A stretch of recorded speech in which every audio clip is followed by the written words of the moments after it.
22. And that is the one where in his house there are drugs all over the house. There are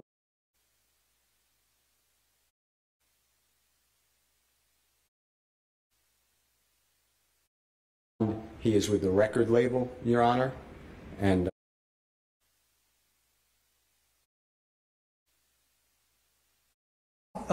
businesses, they did that as well because they want what Mr. Williams wants. He wants the appearance in the community. That's what he put up. He put up the appearance in the community, and he put up people that are financially dependent upon him.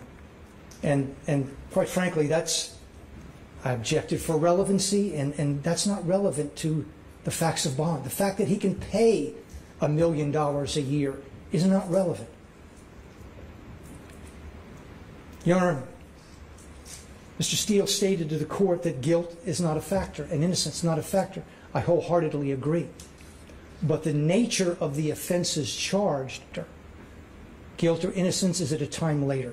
And that's the reason is why if someone's charged with a misdemeanor, they automatically get a bond. Felony, they've got to come before a judge and ask for a bond and be judged on the Ayala factors 1761. And that's why that's that way. And for the court's knowledge also is, and it was talked about, and I don't know the court's intent, so I'm going to address it one way and the court can inform me otherwise, is we have two things here. We have the indictment charged that I understand they're seeking a bond on, and then we have a separate case. That separate case is 22 CP 208957. That is the arrest of Mr. Williams on May 9th, 2022. And that is the one where in his house there are drugs all over the house. There are weapons all over the house. One of the weapons has been modified to be a fully automatic weapon. Mr. Williams is talking about how important his children are. Turn right onto Harris Alley. Then the destination is on your left. Was there in the house. And these guns aren't locked up. They're out. I do not believe a cruelty to children charge was filed, but I believe the evidence certainly would have supported it, Judge. Judge, there was a sawed-off shotgun or a sawed-off illegal dangerous weapon. There was an automatic weapon.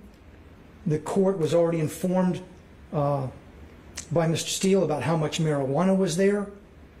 When the police arrived, one of the individuals tried to flee the house.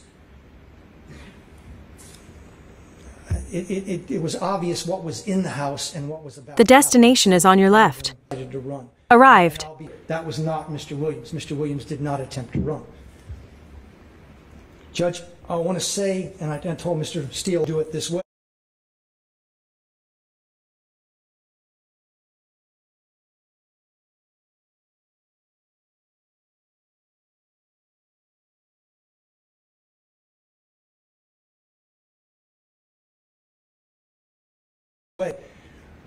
Since the last time I was in front of the court, we have evidence and information of even more threats to our witnesses. But I want to be clear, I have no evidence directly that Mr. Williams made a threat or directed anybody to make a threat. But our witnesses in this case are being threatened with violence, serious violence, and death. Again, I have no direct evidence that Mr. Williams has done this or was involved in that. What I can tell the court is Mr. Williams is the head of YSL, and the S doesn't stand for stoner, it stands for slime. It's young slime life. Judge, this gang, and I call it that because that's what it is by definition under Georgia law, this criminal street gang pre-existed the label record. So as a spin-off, he used YSL again and substituted one of the words. I believe he does have a clothing line. Like I said, I believe many of the crime families get into legitimate businesses, and I believe Mr. Williams has done no different. Judge, I want to say this too, contrary to what Mr. Steele said. He has always, always, always appeared. No, he hasn't. When he was arrested, he had an FTA. Now, I will say, and be honest to the court, I believe it was for a traffic offense. But then the logic is, if he's willing to blow off a traffic offense with no recourse, I think he'd surely think about blowing this one off if he's looking like things aren't going well. So he did have an FTA, and it was current on his arrest, which was 9 May of this year. When was the FTA from? When was it from? Yes, sir. Your Honor, I can't answer that question. I apologize. Okay.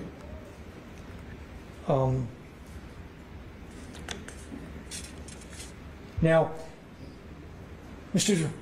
Steele put up that there's no evidence he's done drugs. You know, he's had these drug testing. Everyone knows we listen to jail calls. We've got a call from Mr. Williams at Cobb County that he needs help for his drugs and he needs to detox. He needs drug help. That's on a jail call. So that's directly from Mr. Williams. So that's not accurate. I know Mr. Steele says he's got his visa. Mr. Williams now... Passport? I'm pardon, Judge? Yeah, passport, you said visa. Well, passport, I'm sorry. Yes, sir. Okay, all right. Okay, yes, I just want to make sure. Yes, sir, Judge. I'm just used to one of those red things that I know the court knows, and that's what I've always traveled on. Judge, he's got access to a private jet. Now, I don't know if he owns it or if he leases it. I know he continuously flies on a private jet out of PDK into DeKalb County. Again, I'm not speaking for or against the officers that are on this list. I don't know any of them. That list has not been provided to us. We've already been contacted by 2 police agencies who want to know, because if their officers are on that, they will not permit that to happen. So there might be some pushback on that list. I take the investigator's word that he's cleared all that. I don't know. I don't know who's on the list, Judge. Judge, I will also say that we have taken proffers from fellow gang members from Mr. Williams. Some are on this indictment, some are not. Start itching. YSL, we going overboard. And again, YSL is a direct reference to Young Slime Life, the criminal street.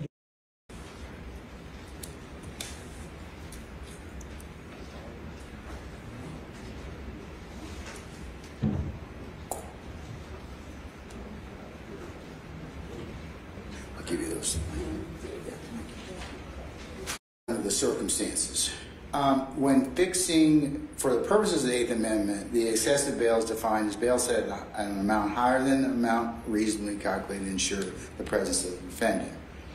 When fixing bail in Georgia, trial judges' foremost consideration is the probability the accused, if freed, will appear at trial, and then the court in Coleman goes on to quote that lesser factors or lesser extent or considerations are the accused's ability to pay, the seriousness of the offense, the accused's character and reputation. I have heard a lot of evidence today about those particular factors in regards to Mr. Williams and his ability to pay, and the seriousness of the offenses, and his character and reputation as presented by Mr. Steele, Ms. Hornsby, as well as Mr. Adams. So I have considered those particular issues. Now, also, Coleman goes on to say that a defendant who seeks release on bail has the burden of showing roots in the community,